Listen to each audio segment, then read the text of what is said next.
A couple of things to clean up. A couple of things that I should have shown you this when we were doing friction welding and stuff. This is a polyethylene pipe used for transmission of gas, distribution of gas down the streets and stuff.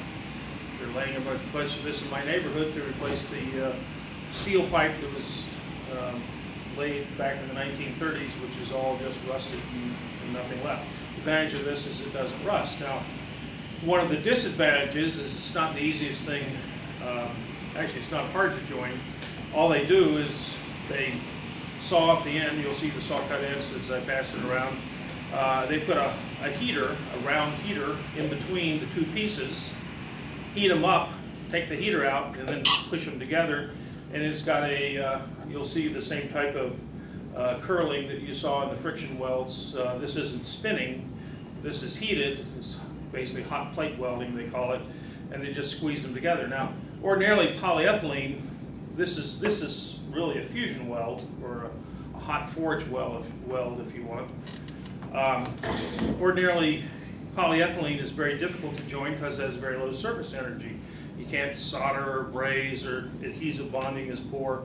So you actually do need to make a real weld. This is a real weld. There are a couple of interesting things to look at. If you look at it very carefully, you'll actually see what leads to the residual stresses from the joint. It's not straight. It actually, if you look carefully, you'll see slightly curled in, and then you'll have the things coming up like that, coming around. So it's got a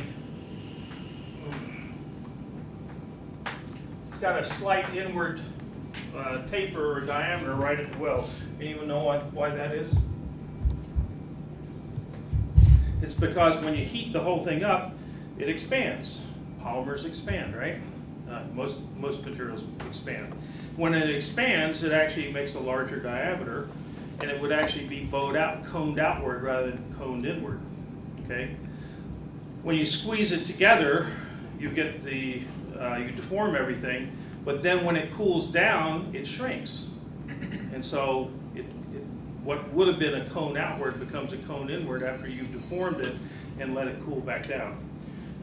That's something you should always remember, and I think later in the videos you'll see that the rule on residual stresses is, or distortion, whatever shape the part has when it's hot will be the opposite of the shape that it has when it's cold. Okay, so if you're having a hard time figuring out how things move as you heat up and cool down and everything, just remember, just think of what happens. What would happen when you heat something non-uniformly? As you heat it up, it will expand in whatever direction. And when it cools back down after welding, it will take the opposite shape. Okay, and so you have some residual stresses in that joint. You also do not have linkage of the polymer chains across there. There's nothing, you didn't dissolve the polymer and let it, all those chains mix together, so you have a weak interface. And one of the biggest problems with that, it's not a huge problem, but they do impact tests every now and then. They strike it with a hammer to see that is a weak plane, okay, because you don't have actual bonds across there. You actually have two flat surfaces that you've kind of extruded out the contamination, and you're doing forging to get rid of the surface asperities, but you still don't have the strength of polymer chains across there, and therefore the strength of that joint is a bunch of van der Waals bonds, which are not necessarily as strong as the primary bonds. So that's that. I was thinking there was something else, but I'll probably come across that in a little bit. Okay, so that's that. Oh, I guess we were talking last time about how long it takes to solder something. That you should solder something, you should clean it freshly and solder it within an hour typically. And this is one of the handouts you've got here. You've got this handout. This comes out of the soldering manual, but it talks about the time for wetting of the copper in seconds. Wetting time in seconds. 1 or 2 seconds, 1 to 10 seconds, 5 to 10 seconds, and 5 to 10 seconds. This is freshly cleaned solder, and I'll tell you what all these little bar graphs are. but it will wet within less than a second if it's freshly cleaned with different types of fluxes or coatings. In this case, it's unplated. If you leave it out for 24 hours in steam, or 24 days, or 6 months, an unclean surface will take essentially forever. It won't wet. It's got copper oxide, and let's see, what were they? It doesn't say what flux they were using, but they were doing what they call pre-plated surfaces, and the different surfaces are resin lacquer, so they put some flux on there as a lacquer. They just paint on some of that rosin soldered flux. This is tin plated, gold plated. Gold plated is, interestingly, is not very good, except after a long time. Apparently it was good because it doesn't oxidize over a long period of time. It's got lots of grease and oils and stuff. A lot of times on gold. Gold will pick those up.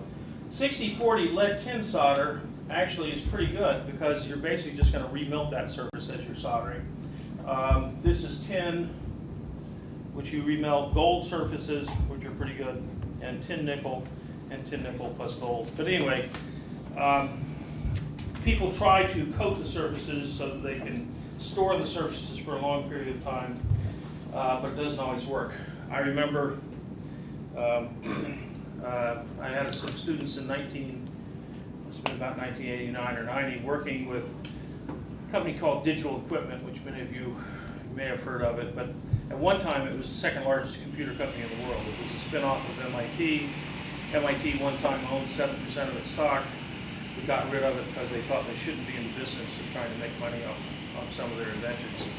But Digital Equipment was trying to get into the mainframe computer business in the 1980s, because that's where $40 billion worth of IBM's business was in mainframe computers. This was in the 1980s. Remember, it's when the PC first came out, and we couldn't network PCs to make supercomputers back then.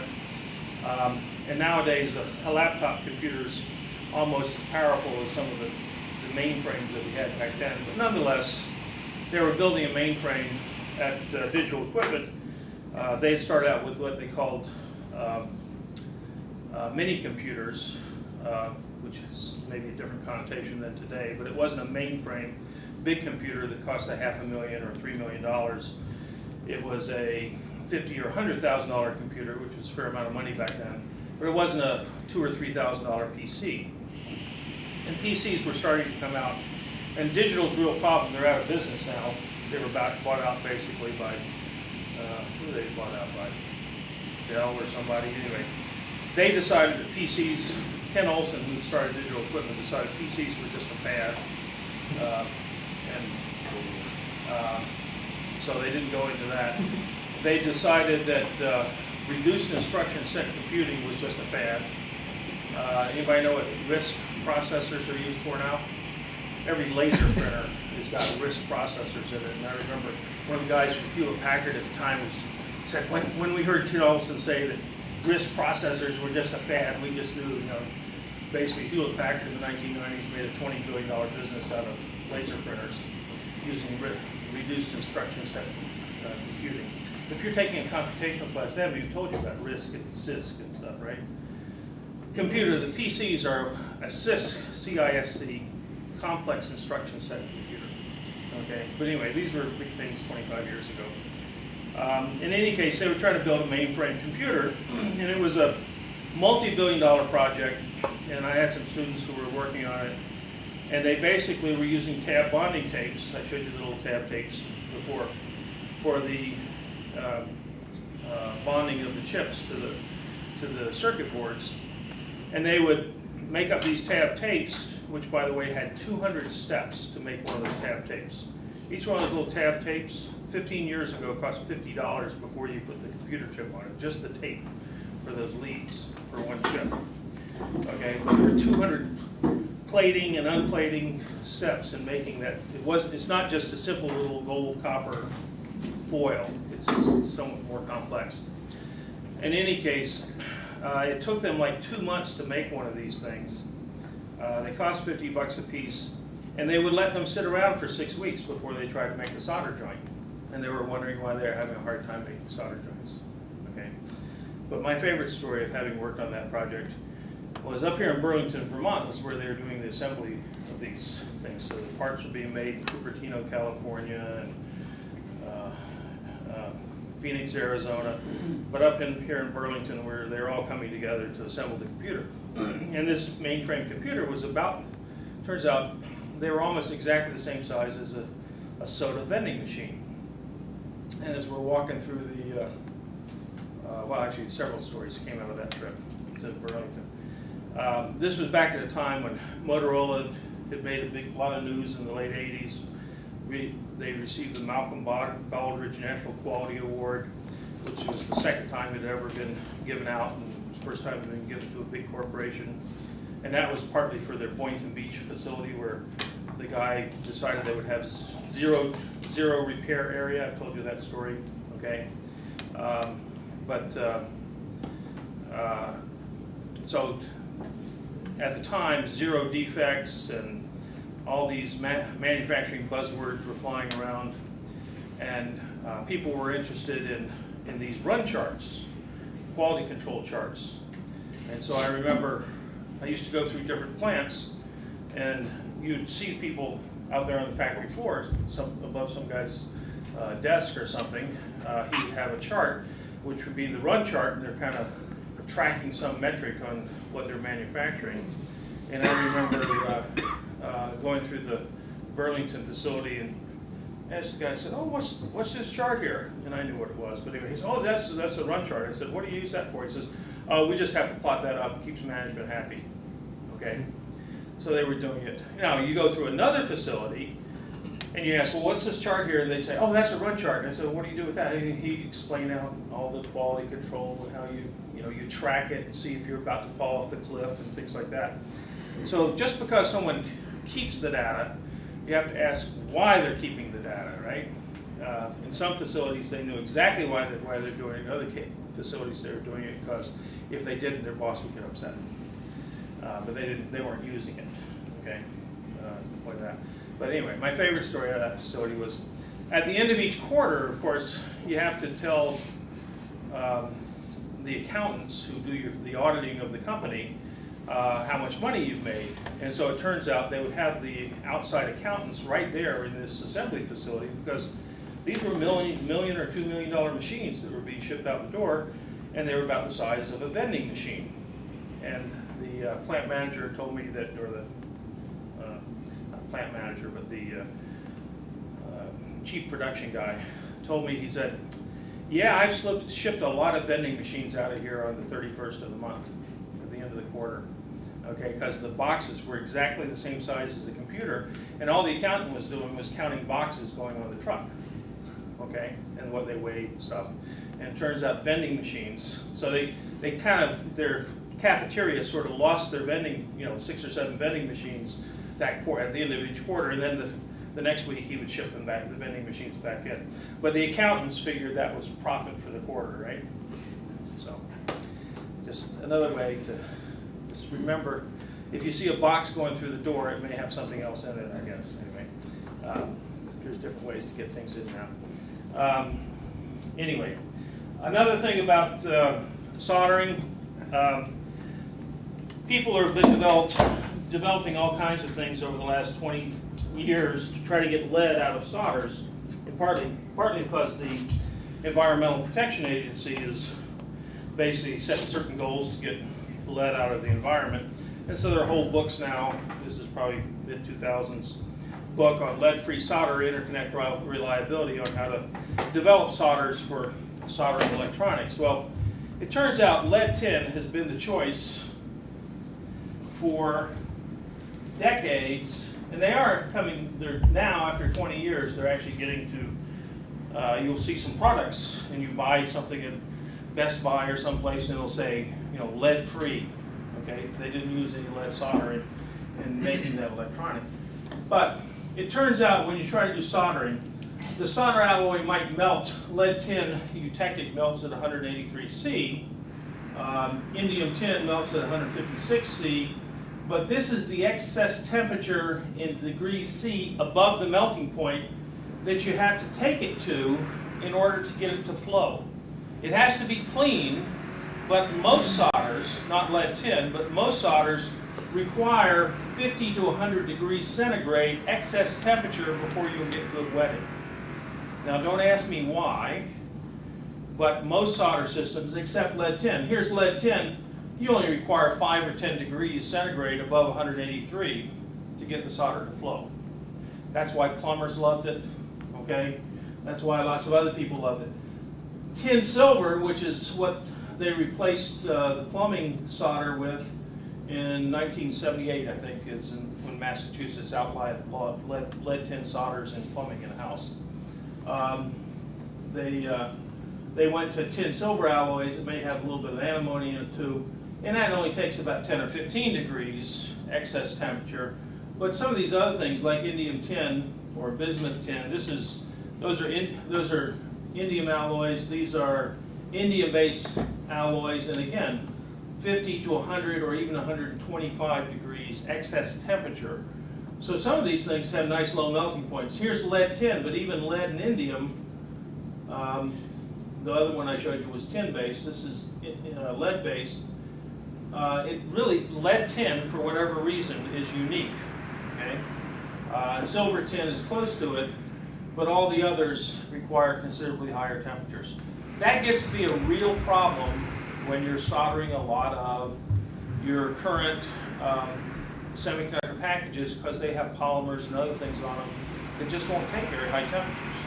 In fact, one of the biggest problems, I had a contract from Intel about 5 or 10 years ago where they were trying to develop low temperature solders, lower temperature solders, because one of the biggest problems in electronic packaging at the time was the problem of damaging your electrical components because of the excess temperature you had to go to when you're using these lead-free solders.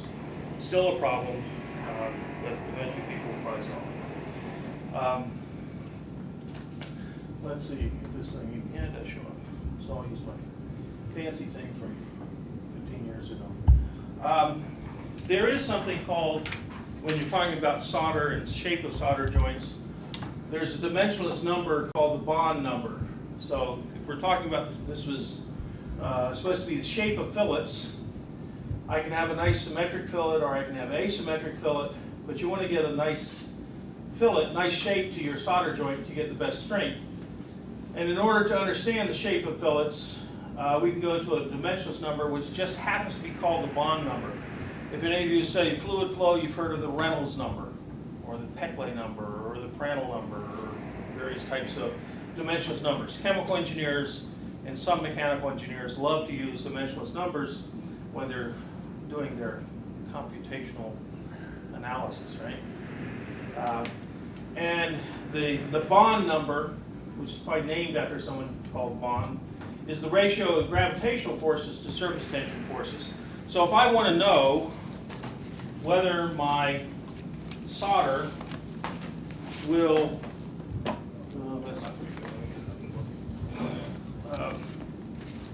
will ball up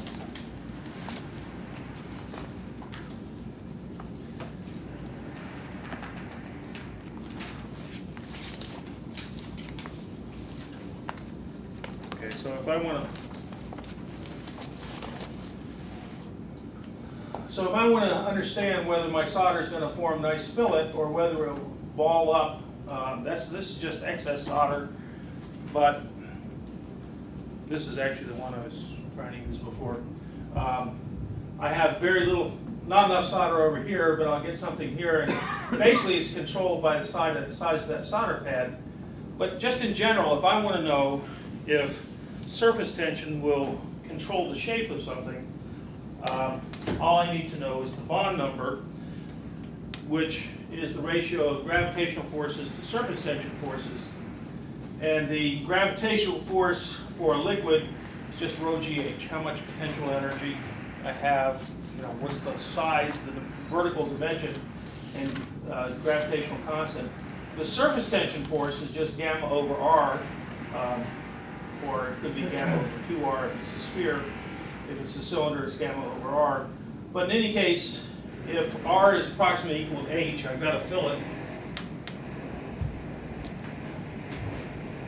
like this, and H is the height of the fillet, and R is the radius, well, R and H are almost the same dimensions, okay, if I have a simple fillet. So if R is approximately equal to H, I can replace the H, I get rho GR squared over gamma, and these two forces are equal when R is equal to 3 millimeters for most values of surface tension of metals. So that means 3 millimeters is 1/8 of an inch. If I have a solder ball that is larger than 3/8, larger than 1/8 of an inch, it will droop under gravity. If I have a solder ball that's much smaller than that, then surface tension is going to control the shape, and it's either going to try to take a spherical shape. So if welding spatter coming off a welding torch is almost always nearly perfectly spherical in shape because it's something like 1/4 of a millimeter in size. Well, 1/4 of a millimeter, if I plug that in here, an R squared of 1/4 of a millimeter, that's 1/16 times 3. That's the surface tension forces are approximately 50 times greater than the gravitational forces for a 1/4 millimeter, 10,000ths of an inch solder ball or weld spatter ball. Okay, for typical metals, if you plug in densities and surface tensions, typical values, the gravitational constant is the same, right? So if you plug in typical numbers. So surface tension tends to dominate if things are small, like on printed circuit boards, whereas if let's say I'm welding overhead, if I try to put in too big a weld bead, surface tension won't hold it in. It'll just drop right down my face because gravity will control it. And so the size weld bead an arc welder can put in when he's doing out of position welding is limited by the surface tension, by the bond number. I find it's a useful thing to know that typically the bond number is 1 for metals at about 1/8 of an inch in size. In terms of when people are getting poor shapes in their solder joints or whatever, the particular problem is. Any questions? Yes. Yeah. So I know like the Reynolds number and the Prandtl number, for example, come up. Like if you're trying to calculate a heat transfer coefficient in a Right. system where you have a flowing fluid or something. Right. So where does the bond number come up? Whenever you've got gravitational forces and surface tension forces, when you're talking about liquids, and you want to know, is the liquid going to droop under gravity, or is surface tension going to hold it in shape? Okay? In soldering, you've got gravity. Does it matter whether you I don't have my circuit boards with me, but if you have a circuit board and you're trying to solder to it, does it matter whether you're melting the solder flat, or does it matter whether you turn it upside down and do wave soldering? In wave soldering, you turn the circuit board upside down and pass it past the liquid bath. Well, it doesn't matter. Surface tension forces in printed circuit boards are 50 times greater than the gravity forces. So it doesn't care whether it's upside down or right side up. Surface tension dominates the shape of those solder joints that you're going to make in the wave soldering. Whereas welding, where you have weld beads that could be 1/2 inch in size, you try to make a 1/2 inch weld bead overhead and you're going to have it fall down your face. Gravity will dominate. Okay? So the bond number is looking at fluids and looking at the ratio of gravitational forces to surface tension forces. The Reynolds number, just so you know what dimensionless numbers are, the Reynolds number is looking at viscous forces to to inertial forces. Okay, viscous forces to inertial forces. So if you're looking at moving fluids, whether it wants to stay stationary or keep moving versus the viscosity in the wall of the pipe, you're interested in the Reynolds number. Okay, what's the diameter of the pipe and what's the viscosity? You got a 22-foot diameter pipe, not a lot of viscosity controlling the Reynolds number there. It's all inertia, okay, going through the pipe. That's what these dimensionless numbers are. Now, why do they love the dimensionless numbers? Because they come right out of the partial differential equations. Okay, mathematically, you can write down the differential equations, and you write down the coefficients in front of them, and you rearrange the differential equation, and you'll find that you get these dimensionless numbers as simple multipliers for the differentials in the differential equation. Okay, so if I have, well, let's go through this. They're going to teach you, they'll teach you partial differential equations, but they won't tell you how dimensionless numbers come out of the differential equations. Let's say I've got heat flow and I'm talking about the change in temperature versus time is equal to K over rho C sub P times, I'm in the math department. Let me call it partial derivatives, okay? So it's a partial derivative of T squared, Tx squared. So this is the temperature gradient, oops, d squared T, okay, d squared T. Okay, so this is basically related to the temperature gradient, steepness of the temperature, okay, or actually it's the curvature. And this is the temperature divided by time. So this is a transient heat flow problem. And if I wanted to get really fancy to you, I knew I would go K over rho C sub P grad squared T, okay? Ooh. Now I'm in 3 dimensions, okay? This is 1 dimension, this is 3 dimensions. This is called Fourier's second law of heat conduction, okay? And I'm just giving you kind of a little tutorial on these things. When you write it down originally, the C sub P was over on this side, because this dt dx was C sub P dt, that's just the enthalpy, H. Okay? C sub P dt, you remember that? dH is equal to C sub P dt from thermodynamics. So the C sub P was over here. The rho is just something to take care of the volume, okay, because you're going to do this per unit volume. And K is the thermal conductivity. That just comes out of Fourier's first law, which says the heat, Q, is equal to minus K times the temperature gradient in 1 dimension, or grad T if you want to be in 3 dimensions. Okay, so you get a thermal conductivity out of here. You're now going to talk about an enthalpy, a rate of change of enthalpy with time. And so the C sub P was over here.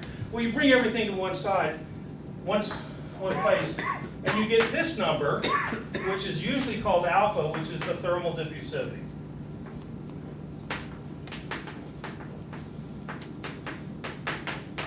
That's a dimensionless, actually, that one is not dimensionless, okay.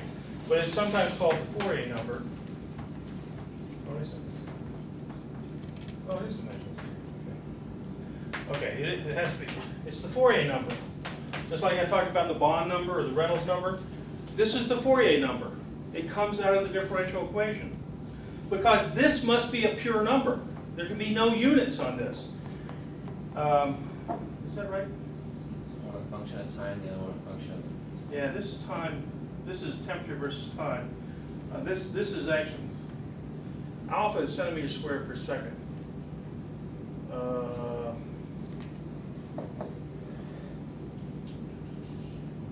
getting some of this mixed up. Anyway, this is not dimensionless. Okay, but this can be made dimensionless into the Fourier number. But basically, it's a multiplier. It's just a constant proportionality between this differential and this partial differential. Okay? But by grouping these things that just come out of some of your thermodynamics or your electrical engineering or your mechanical engineering, the basic physics or chemistry of what's going in there, you end up with a mathematical formula. You group them together, and out of the differentials come dimensionless groups. Okay? So these things were discovered 100 years ago. Chemical engineers love them. Mechanical engineers sort of like them. Mathematicians just kind of use them. Physicists determined that, well, we'll just use, all these groups are just equal to 1 because we don't want to deal with numbers. Okay, we're just going to deal with concepts. Okay, shapes of curves and things. So anyway, that's where the dimensionless numbers come from. They actually came from, at one point, when someone was writing down a differential equation. So when you're taking your courses and you're learning how to do computational stuff, they're taking you back to the basic physics or math of how someone came up with a computational tool like computational fluid dynamics or stress analysis, finite element analysis, but they never bother to tell you where it came from. Okay? And then we give you the historical origins. And basically, it basically pops out of the math. But here, we teach you the math, and then we teach you the engineering tool, but we never tie them together, okay? So you're always learning things out of context, okay? And that's why it makes no sense to you. But anyways, so if you can figure out where it came from, you'll be better off. I think that your thermal conductivity has units of watts. Yep. And with temperature and everything, you'd have joules. So it's a joule seconds, that's where your time would come from. And then when you move time to the other side, when you do your separation of variables, everything Yeah, will actually, you're right. What this actually has units, I know, of centimeters squared per second. Okay? Alpha has units of centimeters squared per second. Okay? But what happens, this is centimeters squared, and then your time comes up here and your temperature comes down here. So your temperatures cancel out, if you will. Okay? If I called that a delta T, or you can't do this. Okay, this is mathematically incorrect. Is equal to alpha times partial T partial x squared. So this is centimeters squared seconds. This is centimeters squared per second. So these all cancel out, and this basically temperatures cancel the temperature. So the formula as itself must have no dimensions. You can't do a mathematical computation on something that has dimensions. Okay, it has to be a pure number. So yes, the thermal diffusivity is not dimensionless, but this group becomes the Fourier number, which can be turned into a dimensionless number. Okay, or alpha over something is the Fourier number. I have to think about what it is, but anyway. So I didn't prepare that lecture, but the point is, no one ever taught me those things. I mean, I took heat and fluid flow for the minor program for my doctoral degree. No one taught me that. I had to learn that out of the gutter, okay? I had to pick that up off the street, okay? Go talk to some science junkie, okay? He might sell you this type of information. But it's a secret, okay? This is part of the educational program, is the professor has the knowledge, and he's only going to give it to you in small groups if you pay a tuition on a continuous basis. Okay? This is part of my problem with educational philosophy. Anyway, so far as solderability, I have another question on your bond number. So like with Reynolds numbers, like you can use it to classify, well, the fluid is laminar, the fluid is turbulent, or anything. Right. Like that. Is there any such a scale, if you will, for bond numbers? Does any equivalent exist? no. Okay. Because that was an experimental thing, that in the Reynolds number, where you go from turbulent to laminar flow to turbulent flow, that's really experimental. And it's sort of a fuzzy transition boundary at 2,000. It's not really 2,000, it's kind of somewhere between 1,500 and 3,000. It's sort of fuzzy, what's turbulent and what's laminar. It depends on whether it's a square pipe or circular pipe, but it's all done experimentally in the 1920s. Actually, a lot of it was done over here in the chemical engineering department in the 1920s. In the bond number, we're really just talking the force, okay, of whether it's going to sag or not. If you have a bond number of 1, the two forces are equal, so yeah, there's going to be some sagging. It's not going to be a perfect sphere. But you get to a bond number of a tenth, whatever the bond number was, gravitational. You get to a bond number of a tenth where the surface tension forces are 10 times as high. Well, sure, it's not a perfect sphere, but by eyeball, it sure looks round, okay? So in the bond number, 1 is sort of the transition, but really maybe a tenth is really the transition where you can say it's purely surface tension shape, okay? As if you get the same shape in space as you will on Earth, okay? Gravity doesn't have much of an effect if you're talking a bond number of a tenth, okay? But physically, to me, the bond number is easier to understand. The Reynolds number, this transition of 2,000 being between laminar and turbulent, is sort of an empirical number. Okay, the bond number, I actually can explain it physically. It's when the two forces are equal.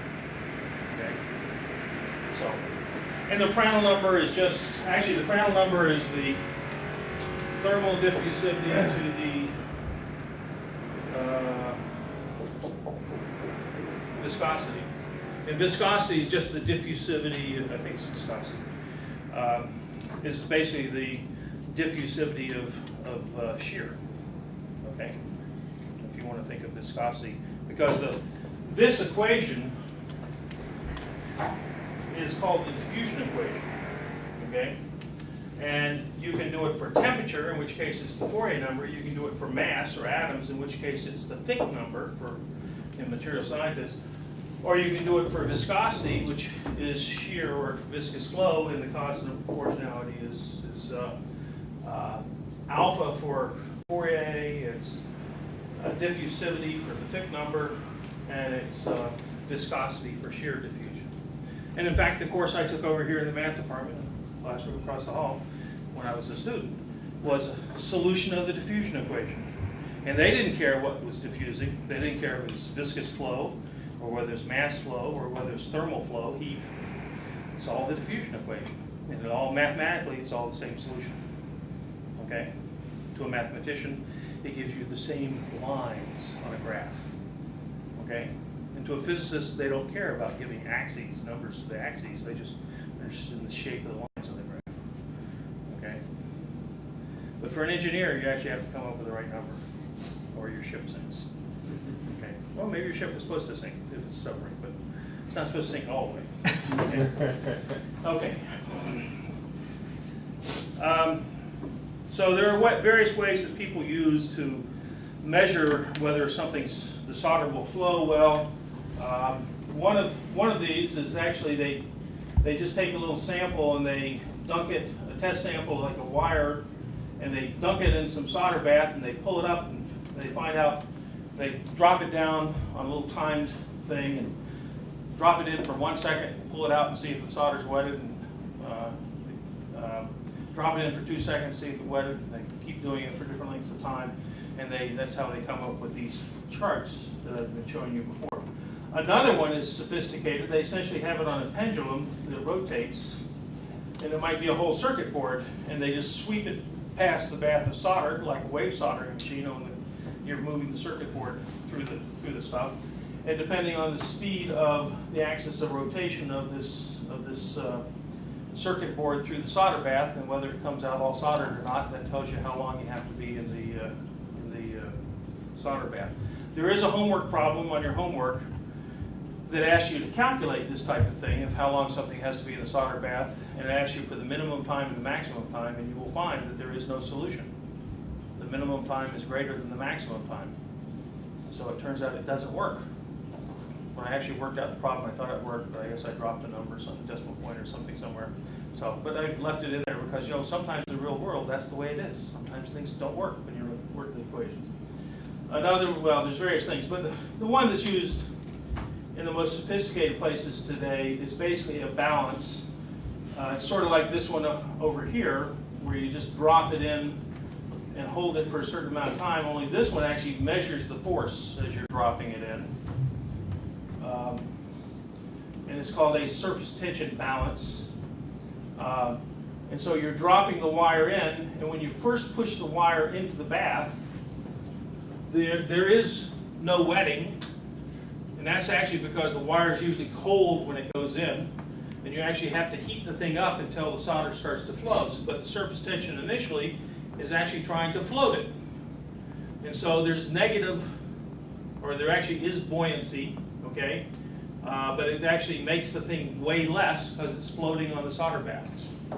But then when it starts to wet, here it's just showing the beginning of wetting, and then it actually has a meniscus of surface tension after it's heated up and wetting, and the surface tension is actually trying to draw it into the bath. Okay? So you have a negative buoyancy force here, and then you go on, and if you pull it back out, you'll find that it comes out, and it actually shows it coming to zero, but it actually comes to a slightly positive weight, because typically you'll have a little solder on here now. It weighs more than it did before. Now you can look at the minimum point, the crossover point, the peak point, the time between here. You got all kinds of parameters that you don't know what to do with, okay? But you can get all kinds of numbers about how something wets from that type of surface tension balance.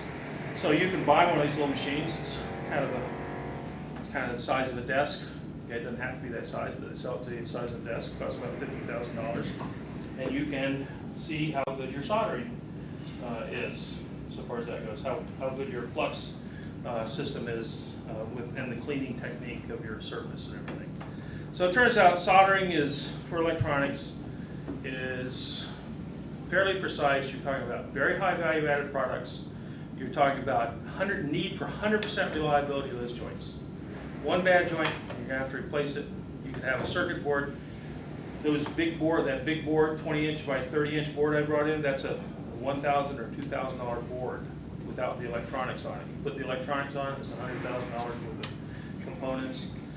And so now you're talking about something that you don't want to have to throw away because it doesn't work. So it turns out there's a lot of time and effort that goes into these things.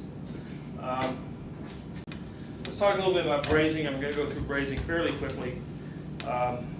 Brazing is the same as soldering, and I actually showed you this graph before. These are the braze alloy families, aluminum alloys, melting between 5 and 600 C, typically aluminum silicon alloys. Silver alloys, we often call them silver solders, but in fact, they're braze alloys, they're silver brazes. Gold alloys, I'll talk about that in a little bit. Copper alloys, the most common brazing alloys by far. Nickel alloys with phosphorus forming very low melting, boron, these are some of the things that we use in the nickel-based superalloys, turbine engine sections. Palladium alloys, palladium is more expensive than gold, more expensive than platinum now. Used to be cheaper than platinum, but because we put it in catalytic converters, it's more expensive than platinum now. So you can get brazing alloys that are melting at almost the melting temperature of steel. What do I use palladium alloys for?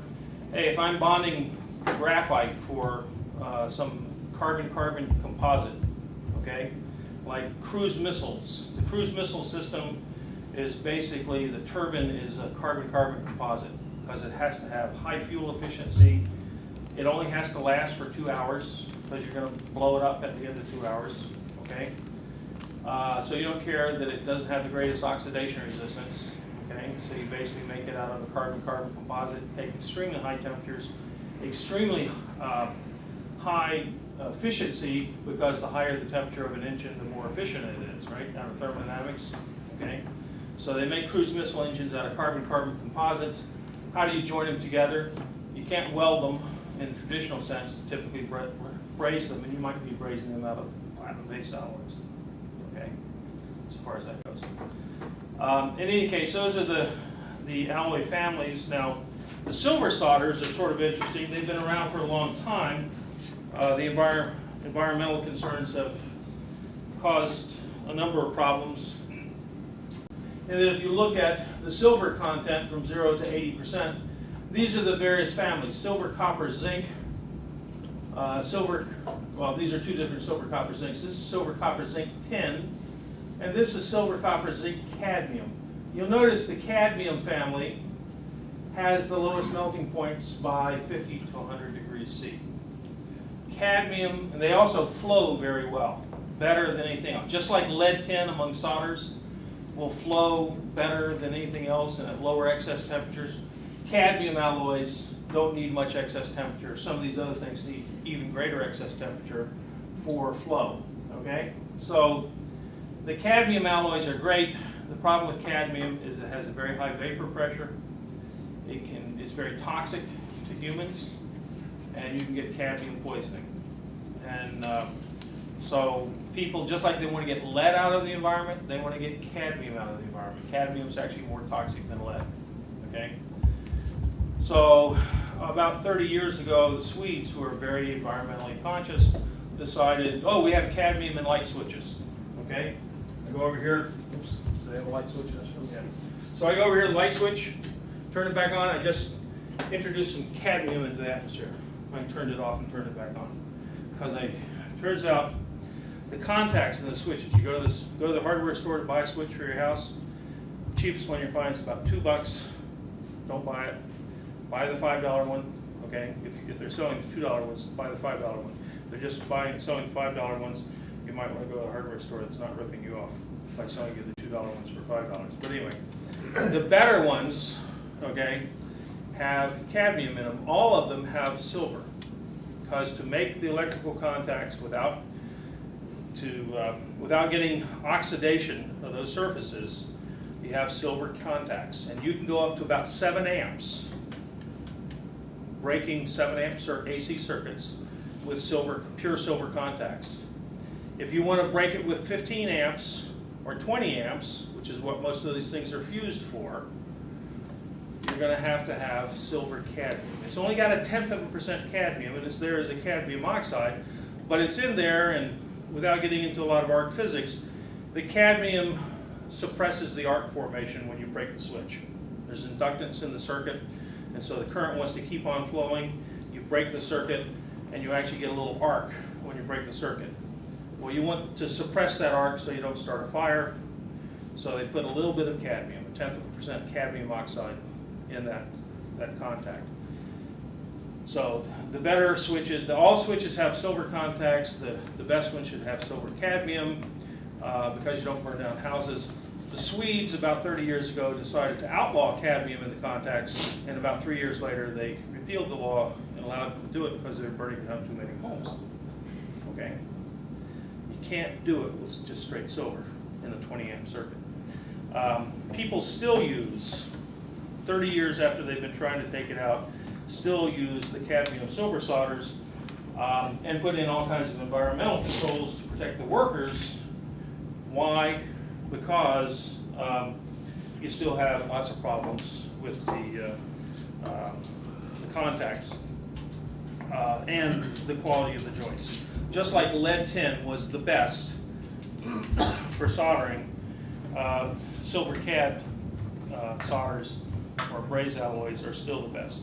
Now, some of the stories on some of these others, like, well, the aluminum brazed alloys work fine, but they've got the problem of this tough aluminum oxide skin, and so you really need to have a very good welding flux.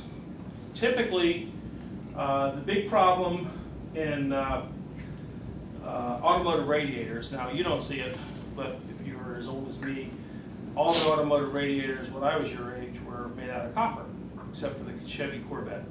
They were welded together aluminum.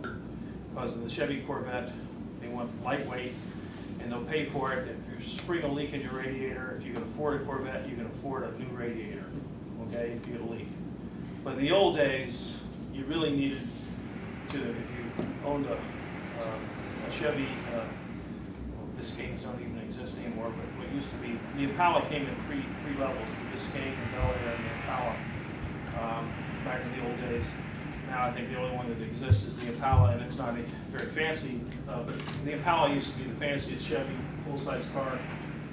And they used to use copper, because if you sprung a leak in your radiator, you wanted to take it to the local shop, and the guy could take his plumber's torch out, he could resolder the copper. No problem, if he knew what he was doing. Now typically, it'd take three trips back, because most of the guys didn't know what they were doing, but it wasn't because they didn't know, we didn't know how, it was because people didn't have the skill. The problem with aluminum radiators, from around 1970, when the Corvettes came out with aluminum radiators, all the way up until the mid-80s or even to 1990, was they never put aluminum into the radiators of the production cars other than something like the Corvette, because you couldn't repair them. And then Alcan aluminum came along, and they developed a flux to flux the aluminum oxide with just a regular old plumber's torch. They could make these radiators by brazing them in the factory in a furnace with hydrogen atmospheres and things like that, but most local mechanics don't have hydrogen atmosphere furnaces to repair radiators. All they had was a plumber's torch, but Alcan came up with a fluoride-based flux, just like a regular old brazing flux that any plumber would use for silver soldering or anything else, but based on fluoride. And all of a sudden you could do torch braze repair of aluminum. And within about 3 years, there were no more copper radiators around. Okay? Copper's a lot more expensive, heavier, aluminum's the best. But until someone developed a simple mechanical repair technique that the local mechanic could do to repair the radiators, they were going to get upset if they had to buy, you get a leak in your radiator and it costs you $1,000 to buy a new radiator and you just swap it out. People didn't like that when the car was only worth $1,500, right? So anyway, that was the problem. I told you about aluminum soldering and how you have these fluxes that are hygroscopic, and not very many people do aluminum soldering, but people do aluminum brazing all the time. They fix aluminum brazing. Silver solders used for all kinds of little mechanical components, very easy to automate in production, very easy flow, but silver is a little bit expensive, but they still use it. Some of these silver solders only have 15% silver in them. They're mostly copper and zinc. Now the gold alloys. Why do you use gold alloys? Turns out the advantage of gold 18% nickel, and I think I showed you the phase diagram before, complete series of solid solutions. Gold and nickel have the same crystal structure. All it does is drop the melting point. If you put 18% nickel and gold, you drop the melting point to 125 degrees C, and you can braze at a lower temperature. Well, it also, the precious metal brazes are sort of unique. Most of the things like the aluminum alloys, if I'm trying to make a fillet joint, or actually, I might even do a find this. If I try to make a silver fillet by brazing, I will actually erode away, dissolve away part of my base material. So if I'm trying to do something very thin, like tin foils, I don't like that because I'm liable to erode away all the way through if I heat it up too much. Whereas the gold nickel alloys on top of these things will wet the surface and essentially have no penetration into the base material. It'll be a joint that doesn't erode away the thin material. And in fact, I did remember, see if I still got it here. Oh, so I couldn't find it before. What else I wanted to show you at the beginning of class.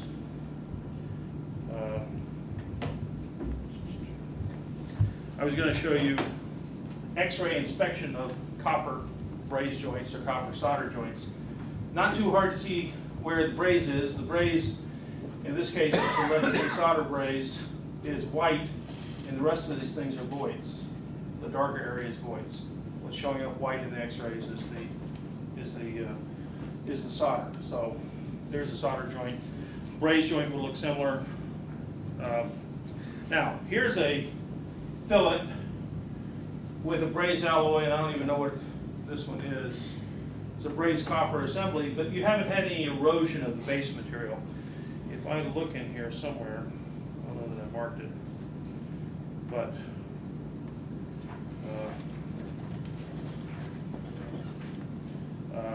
there is a nice picture in this book somewhere of a inspection. Oh, here it is. Okay, it's the page right before. So this is a excessive base metal erosion in a brazed joint. See how much erosion I got by the alloy? I actually alloyed at high temperatures, and I'm close to losing all my base metal strength. Okay. Whereas if I have something like this, here's the sound brazed joint. There's a little erosion, but not a lot of erosion. You can draw a line across here. You'll see I did alloy a little bit, got rid of all that surface contamination by dissolving it into the braze alloy, but I didn't erode everything away, so I had nothing. Well, the nice thing about the gold nickel braze alloys was that they had virtually no erosion. And so I could make thin foils. Actually, I think this last thing, this shows you a honeycomb sandwich element, okay, that they're going to braze. And I have this thin honeycomb structure, okay?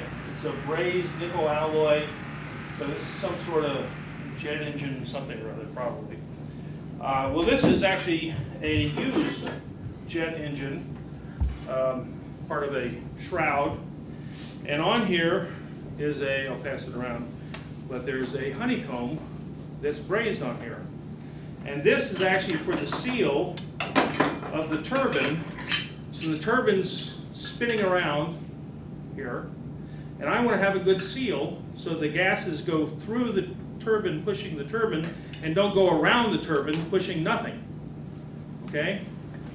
In the old days, like 40 or 50 years ago, the first jet engines, they basically just had close tolerances. And then they had sort of little grooves, and so the gas that leaked past had to go up to this little serpentine of grooves, okay?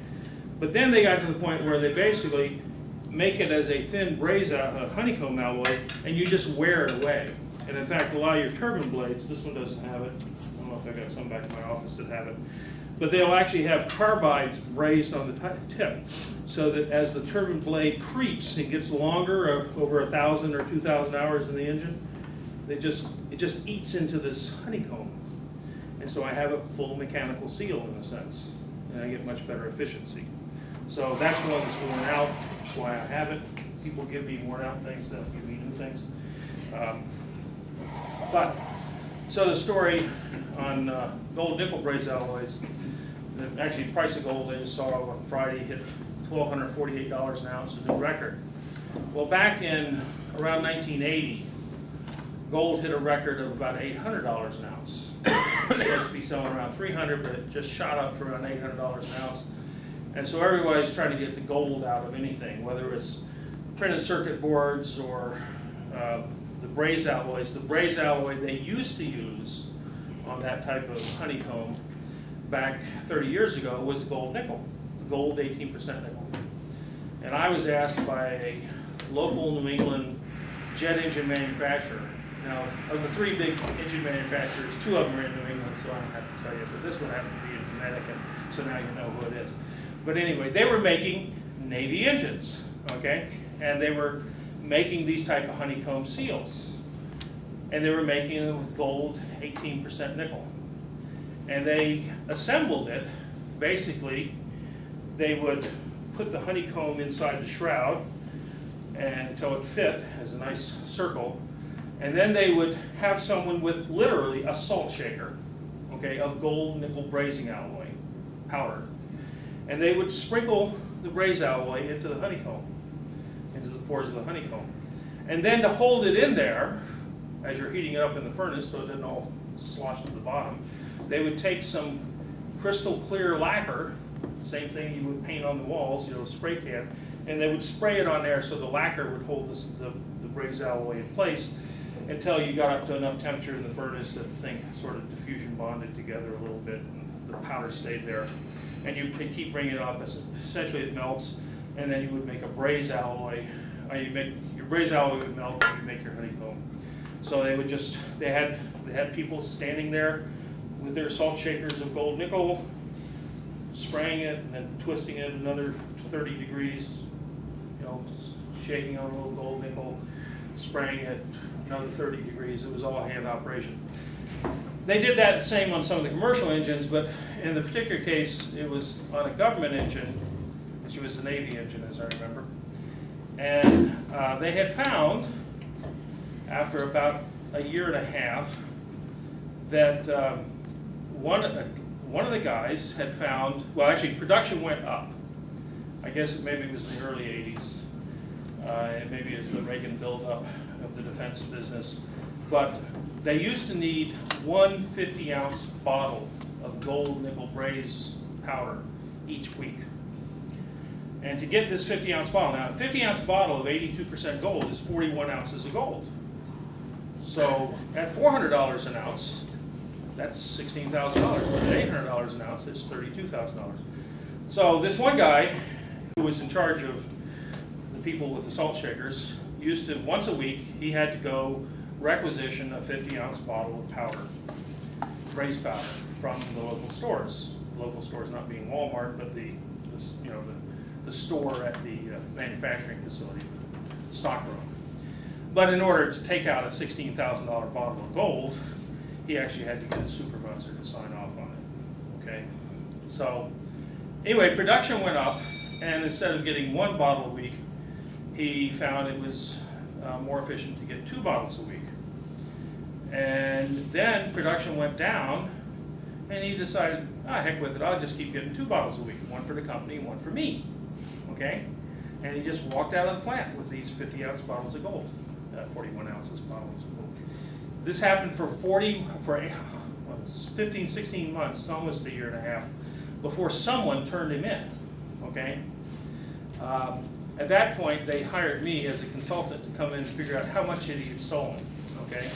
Based on how much he'd sprinkled on with the salt shaker and stuff. Now, when I went there, they were logging. They still had their salt shaker, but they had to weigh the salt shaker before and after every turbine disc or turbine shroud, and said weigh the salt shaker and log it, how many grams were in the salt shaker, and then and stuff. But before, they hadn't even been doing that. There was no control on the gold, and so no one really knew. In fact, the only way they caught this guy was because someone basically squealed on him. Okay, he would have still been doing it today, I guess. But what happened is, it turns out, because it was a government program, the company had to be bonded, which means they had to buy an insurance policy. They were dealing with precious metals. And I guess this is one of the reasons they weren't quite so concerned about the precious metals, because it was part of their contract, and the government was paying for this insurance program, basically out of the price of the parts.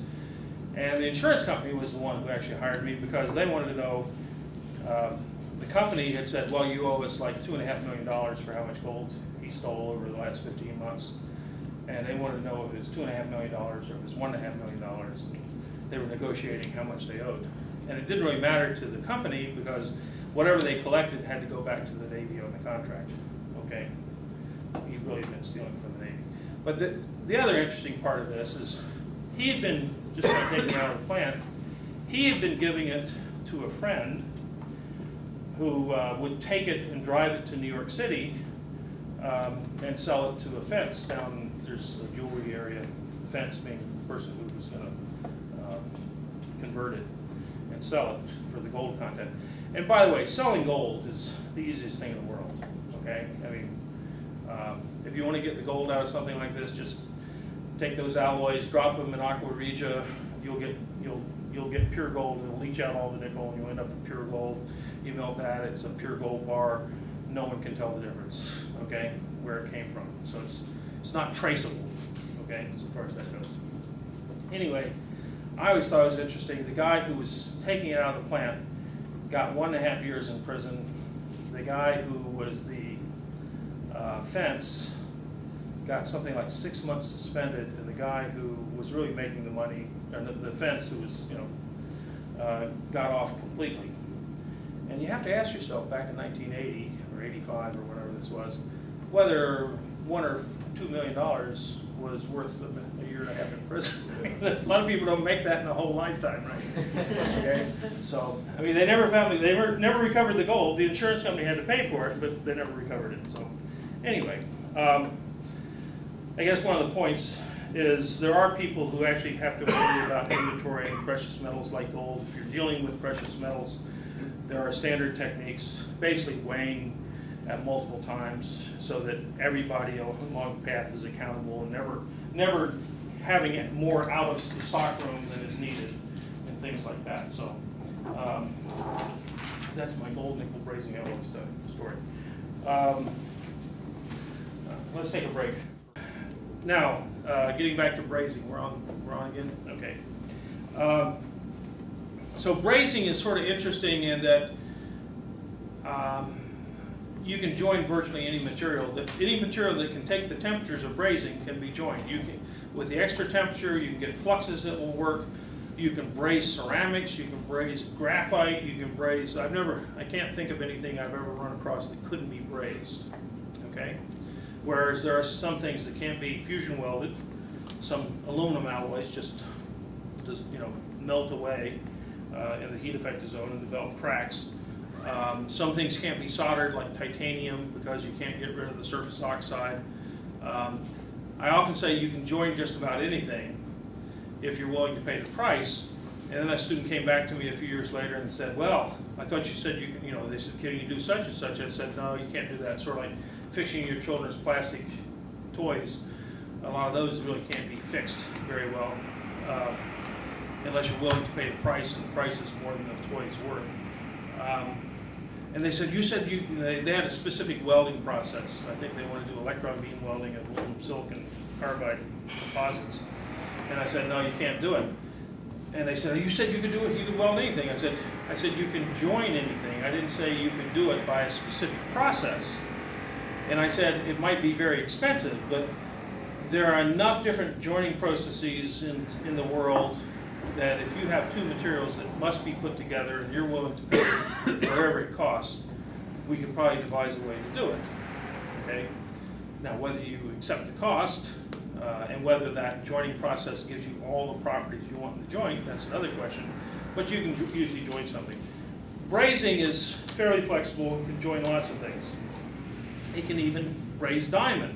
Okay, and what I have here, pass two of these things around. This is actually just a little, it's a for show thing, marketing thing, but it's, I don't even know what structure that is of a solid, but it's got large diamonds and small diamonds on different surfaces.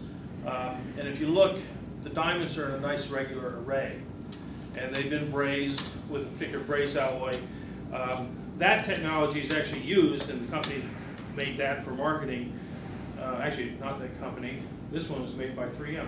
Okay, but 3M Corporation makes this for pad conditioners for making semiconductor chips. Okay, if you're making semiconductor chips, there are several hundred steps where you lay down some metal through a mask, and you pattern the copper or the aluminum or gold or whatever, and then you lay down another barrier layer and you etch away something and you do all this stuff. And after a while, you've built up several layers on here, and you've eaten away things in other places, and everything's no longer flat on the surface because you've built up little hills and valleys and eaten away, etched away hills and valleys. And after a while, you want to get everything back to a nice flat surface so you can keep building up these structures to make these complex semiconductors and stuff. And so they need to go in there and planarize the surface. They call it planarization of the surface because they've been laying down vapor depositing or electroplating metals and then etching them away and everything else. And so they have to planarize the surface. Now that one has nice regular arrays. You'll see the diamonds in nice uniform lines. This one, I guess this one does have them in uniform lines, but basically they braze diamond to this pad, and what they do is it's a corrosion process where they take an acid and they often apply some electricity too, so they're going to electrically corrode and polish or abrade away with diamond these surfaces of the semiconductor chip. Now obviously you don't want to go too deep. You got to control the speed at which you're eating away, or you're going to eat all the way through your semiconductor surface. But the pad conditioners are actually, called a pad conditioner. It's actually used to clean the pads that do this polishing, etching process, which became very important in the 1990s, I guess, as the chips got smaller and smaller, to do this they call it planarization of the semiconductor chip. Do you install after you put the devices on the chip? No, this is while you're doing it. There's 200 steps Right. to laying down all these different layers to make all the inputs and outputs of each little transistor. You got these 10 million transistors on a chip, or 100 million nowadays, right?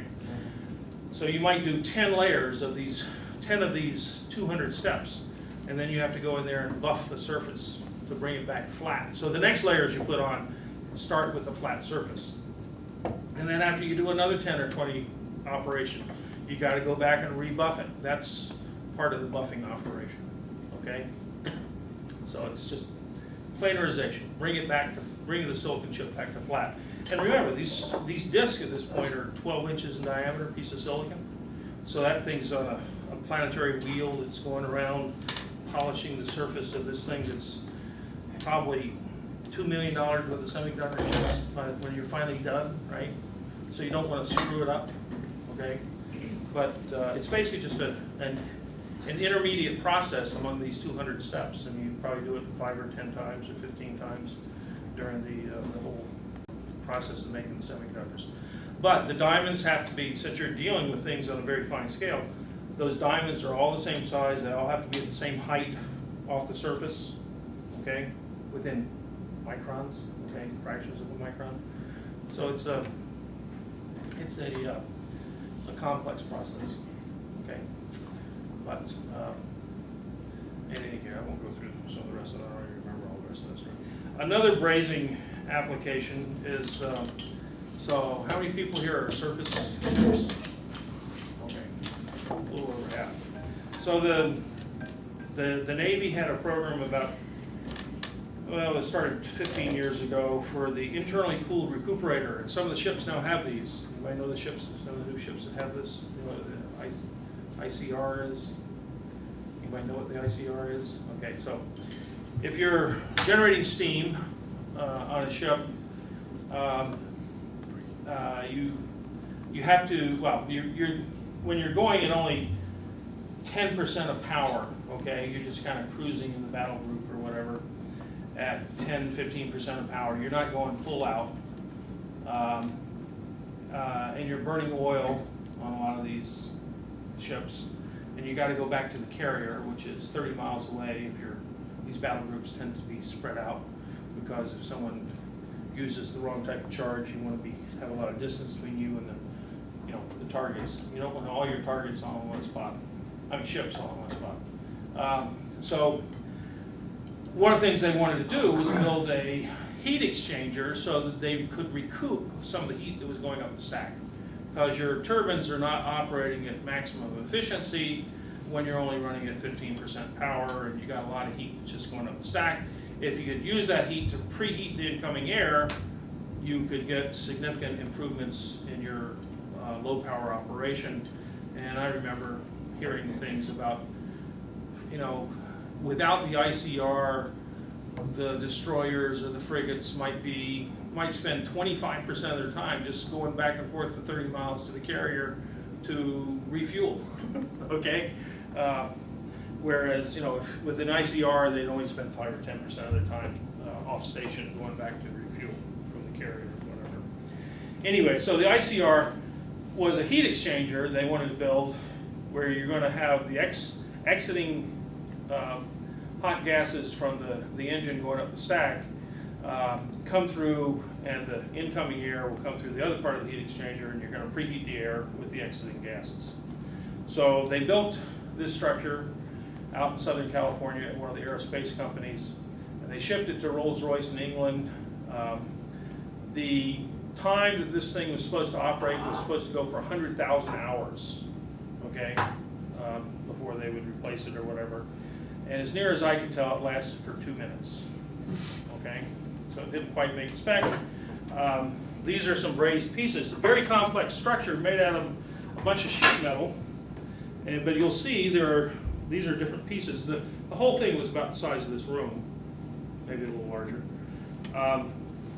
But there'll be 2 sets of holes no matter which one you look at. It was a complex structure. This one, two sets of holes are in 2 different directions. You got the large holes for the exiting gas, and you got the small holes for the incoming gas. I think that's right. At least it makes sense in terms of PV is equal to nRT. Be careful, it's got some sharp edges. So probably won't cut yourself, but you could if you tried. But anyway, huge braze structure, put it in a great big furnace, to vacuum braze it. In this big furnace, they used to take whole parts of jet engines, and they made this in a bunch of little components that they could then assemble together. Little components being about the size of a car, and they put together in this bigger thing. And they had tie rods that were pieces of high-strength steel at about 6 inches in diameter, holding this thing together. Now, this was in the early 90s. They had built this prototype, and piece had broken out, and budgets were decreasing. And so rather than run a full 3D finite element model of the process, they decided to just do a 2D model. And as near as I could tell, the real problem was that no one told the gas it had to go through this heat exchanger symmetrically in the 3rd dimension, okay? And it actually sort of went through asymmetrically. And if you take hot gases, the Navy had a requirement. This thing was supposed to be supposed to be able to light the boiler off and be able to go up to full power within like 5 minutes, okay? They actually have these recuperators on land-based turbines at big utility power plants, but they allow you to heat up your heat exchanger slowly over about 2 hours. But the Navy wanted to do it in 5 minutes, okay, or less. And so they they sent it over to Rolls-Royce in England, had a test facility that could, a real full-size turbine that could test this. And they put the hot gases in there, and the thing just twisted itself into like a pretzel within 2 minutes, okay? These 6-inch diameter pieces of steel, which sort of this theory is, well, or the moral is, you can't fight the thermal stresses. Doesn't matter how big your big things are. If you heat things up non-uniformly, nature will win, okay, in the thermal stress argument. I've seen that many times. This is just one example. Don't fight the residuals, the thermal stresses. Nature will win. And then the other thing is, it doesn't always pay to assume, even though they had a good flow model in 2 dimensions, you know, they really needed to have it in 3 dimensions because the gas just didn't know it was supposed to go through there symmetrically. Okay, so they actually, it was a $500 million program or something, and at the time they were talking about shutting it down. They didn't ultimately, at least, well, actually, I was part of a panel to come in and say, well, what could they do to fix it? And, my point was, well, I'm not sure you're going to be able to get 5 minutes out of it. Get it down to 5 minutes if it's a thermal stress problem. And then, again, they had a limited budget for our panel, so we didn't have to solve everything. We just had to critique them and tell them why they were wrong. But someone in the class told me they have ICRs on some of the ships now. So, well, they've had economizers for 50 years or more, okay? So maybe that's what the person meant. But anyway, the ICR was a very, very fancy economizer, okay? So maybe they don't have an ICR, okay? Maybe what I was told was wrong, and the person was confusing. We also don't use steam very much anymore. Pardon me? We don't use steam much anymore. We do on Blue We don't use steam very much anymore. Okay. Even on the frigates and stuff? The frigates. We got those waste heat boilers. So what are they using for fuel? Gas turbines. Diesel. Oh, diesel. Okay. Well, I don't know. Does it matter? It's still, you still have hot gases going up the stack with diesel fuel, Yes. right? We don't. You're not using compressed natural gas, right? You're still using diesel fuel. So, okay. Well, when I said steam, I agree. You're not necessarily using steam turbines. You might be using gas turbines, but you're still using fuel, and you still have hot gases going up the stack. And so you're sending a lot of energy up that stack that you would like to recover some of. I don't think we use it, but not really in gases. Isn't that where the waste heat boilers come in? Well, wait a second. If you're running, even if you're running a gas turbine, you got to have exhaust somewhere, right? They have exhaust. We use it for things like starter air or anti-ice, Well, but that's, none of it. that's off of the air though. That's not off of exhaust air. Right. I don't think Okay. we use any of it. You still got stacks on your ship. Yes, we have Yes, stacks yes. where The exhaust come out. only thing that we have on our exhaust system is was it fire burst. Yeah, okay. Well, you probably don't have an ICR. They probably shelved the program because I think when you actually started looking at thermal expansion problems. I mean, even though public utilities use this and they use it in steam plants, and actually I guess I knew you use gas turbines. I mean, you still got a hot stack, okay? You're trying to recover the heat from the hot stack. Whether you're using gas, diesel fuel, gas turbines or diesel fuel or whatever, maybe not steam, but you still got hot gases going up the stack. That's how engines work, okay? I mean, you're trying to go to electrical drives too, but the electricity has to come from some generator. That's still going to have hot gases going up the stack. And they still got to come in and get their diesel fuel off the carrier, right? So, anyway. Okay, so the next thing in brazing that I want to talk about is the strength of braze joints, and actually maybe I'll say a little bit about solder joints. In general, solder joints are operating very close to their absolute melting temperature, above 8/10 of the absolute melting temperature, because soldering by its very nature is below 400 degrees centigrade. In most cases, it's below 200 degrees centigrade. And if you start figuring all that out, even at room temperature, a lead tin solder is operating at 70% of its absolute melting temperature. If you add 273 Kelvin to the 183 C, then figure out room temperature operating in terms of melting and everything. That means that solders are operating in the creep regime, and if you put very much stress on them, they're going to fail. Okay, so a rule of thumb that I use is solder joints, you really shouldn't have more than 1,000 PSI on them. Okay, now in electronic circuit manufacture, you try to design it so something else is carrying the stress and not the solder. The solder is just for the electrical connection, and you really don't want to be load bearing with the solder joint. But there are certain things like you're soldering together some can or something at lower temperatures, and it is a structural solder joint. Plumbing in your house is a structural solder joint. You don't want more than about 1,000 PSI, because if you look at the creep strength of solders and stuff, in general, they won't go for 10 years or more at 1,000 PSI, okay? Now that's just a very rough rule of thumb, but it works pretty well. And I've been in a number of situations, they got solder joint failures, and I start asking some questions, and I start doing the calculation in my head, and I find they're at 2,000 PSI on the structural solder joint, and it's just not going to work, okay?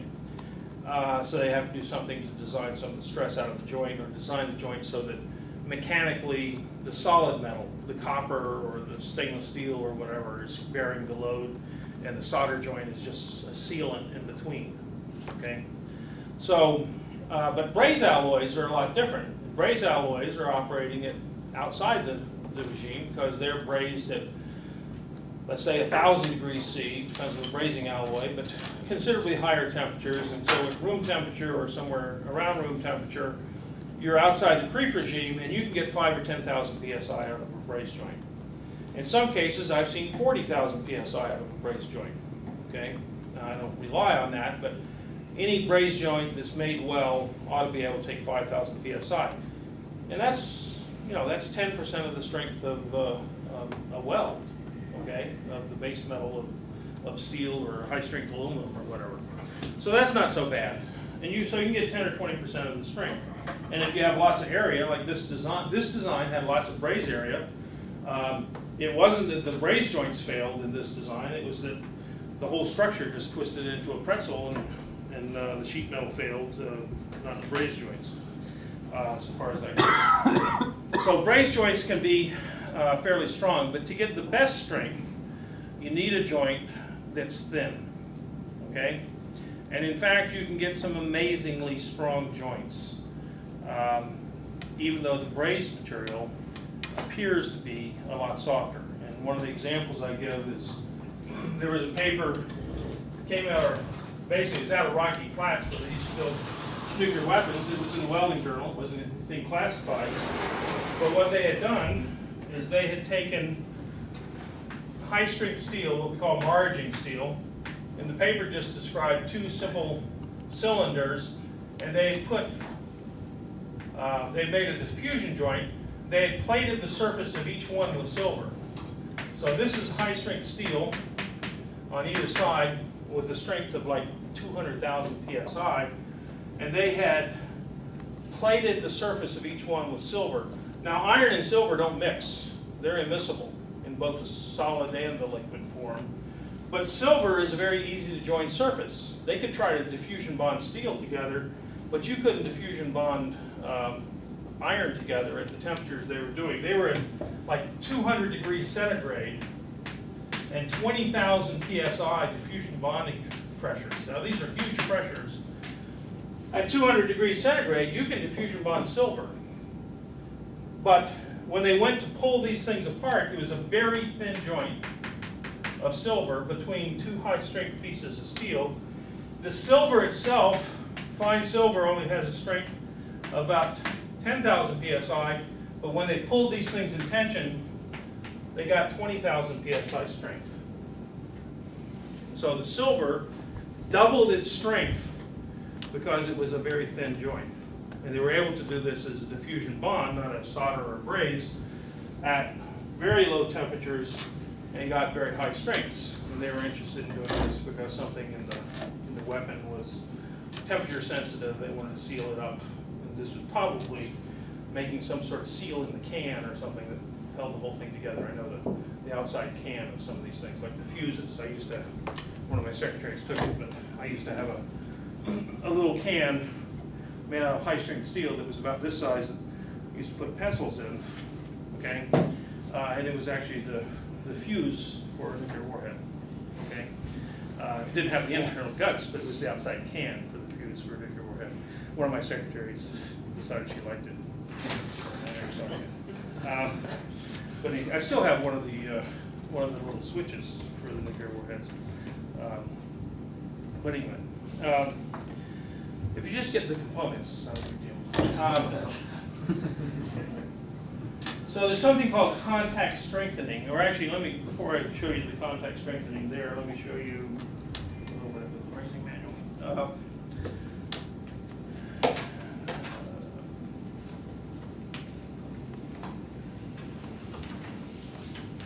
Okay, so this is a plot of the strength of a braze joint versus the thickness of the braze joint. So here's the joint thickness. Now this is on a log scale. And the tensile strength of the braze joint, this is 100,000 psi. So I think this is a 4340 steel, which is like the high strength steel, but it's silver brazed butt joints. Okay, so it's not fine silver like they had over there, but it's silver solders. And you can get 100,000 pound strength if you get a joint that has only slight imperfections, voidless joint, and you're only a few microns thick. And the strength goes up. It's a very strong function of thickness. And I think the page before is not on a log scale.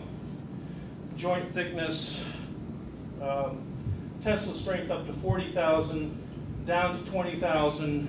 This is shear strength to joint thickness, pure silver in half-inch diameter drill rod. Drill rod is hardened steel. So again, that's fine silver. You can get 20,000 psi strength if you get the joints, 40,000 if you get the joints thin enough, 20,000 if you just do a regular joint that's not too thick. And the thing that's happening here is called contact strengthening. If I were to take two pieces of strong material and put a thin layer of a softer material in between them, and then try to pull on this thing, if I take out a little volume element, that's supposed to be a volume element, you can't quite see it in the copy. But it's just a little, start to solve differential equations again. This is my one differential equation for this course, right? So you got sigma yy, you got the width of this thing is dx. You've got on the outer edge here, you've got a height h, thickness of the joint, and you've got a stress distribution going from the edge here where sigma xx is 0 out of free space on the surface, but inside the material is actually constrained by the material on either side of it. And so there is a gradient of stress sigma xx as you go from 0 here on the surface to the center. At the center, the material is constrained by the non-yielding material on top of it and the material that it's attached to on either side of it. It can't yield, and so the gradient is d sigma xx times h, and there's going to be a shear stress here. As you try to pull on this thing, the material is going to want to suck up as the material shrinks in, but it can't because it's actually bonded with the braze joint there. And the solution, I guess I'm not going to solve the problem for you. But if you resolve the forces in the x direction here, you have d sigma xx is equal to sigma, or sigma xx times h, or d sigma xx times h is going to be equal to dx times the shear strength sigma yy times some efficiency factor in here. And you end up with a solution that says that you've got a distribution of the stress coming in here over the yield stress. 2 times the shear strength is the yield stress, the tensile yield stress. Goes exponentially times this efficiency factor over x over h, where x over h is the width divided by the thickness. So as the joint gets thicker, or gets thinner, you actually get what we call a stress, or the yield stress of the material goes up. In rolling of sheet metal, they call this the friction hill, but in brazing, I call it contact strengthening. And you basically, the stress on this, the yield stress in this material is basically just the yield stress, 2 tau y, 2 times the shear strength. But in here, it's actually higher because the material is constrained. You've got a hydrostatic stress hill that forms, and so the material in the center has got a hydrostatic stress component, and it can't yield. Hydrostatic stresses in all 3 directions, whether tensile or compressive, do not affect the yield strength of the material. There's no, the metal flows by shear stresses, not by hydrostatic stresses. Have you guys gone through stress tensors and stuff now? Have they taught you anything like that while you're doing your matrices? Well, let me tell you what a stress tensor is. So, if you write down, pardon me?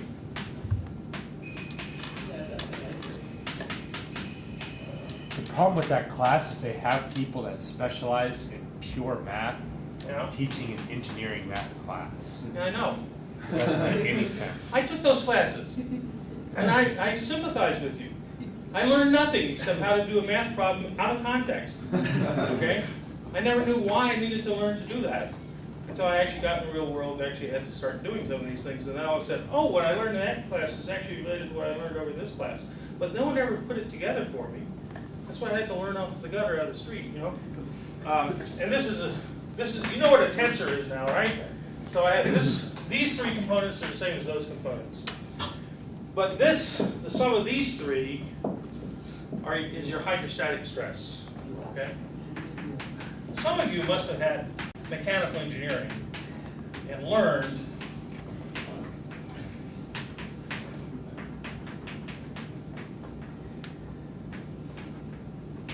that the sum of your 3 principal stresses divided by 3 is your hydrostatic stress. Okay? Did anyone? Did I get a nod from 1 or 2 people out there? A couple of you learned it. Okay. Well, none of you have to know this. These are your shear stresses. Okay? These are principal stresses or hydrostatic stresses. Well, it turns out principal stresses don't cause the material to slip. Only shear stresses cause the material to slide and change its shape. Okay? So it turns out because the material here is constrained on the material on this side and that side, it has a hydrostatic stress component which actually increases the effective yield strength. The yield strength of the joint as a whole is higher than the yield strength in simple uniaxial tension.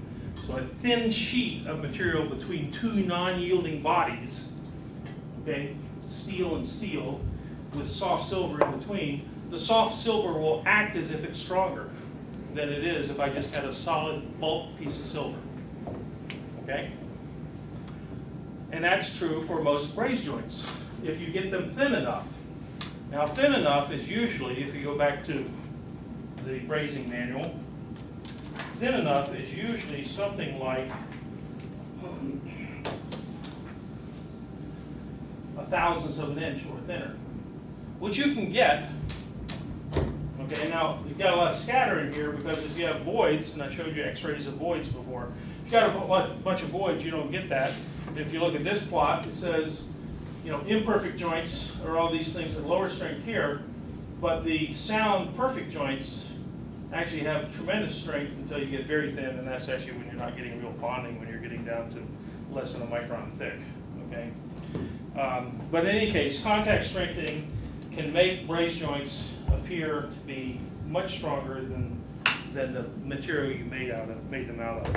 You don't really see that effect in solders because the solders over time can creep. In a short period of time, the solders would have contact strengthening. If you try to rip a solder joint apart, it will be much stronger, okay? And the material will behave differently. So solders, in a sense, act sort of like silly putty. Silly putty, you pull them slowly, just stretches and stretches and stretches.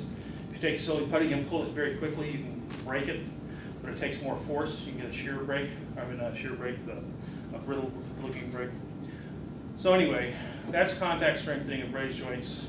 Braze joints can make very strong joints for you.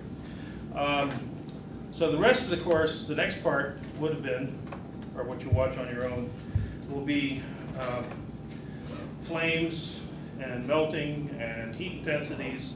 It gets into arcs, lasers, and electron beams. So that's like 12 hours worth of lectures on that type of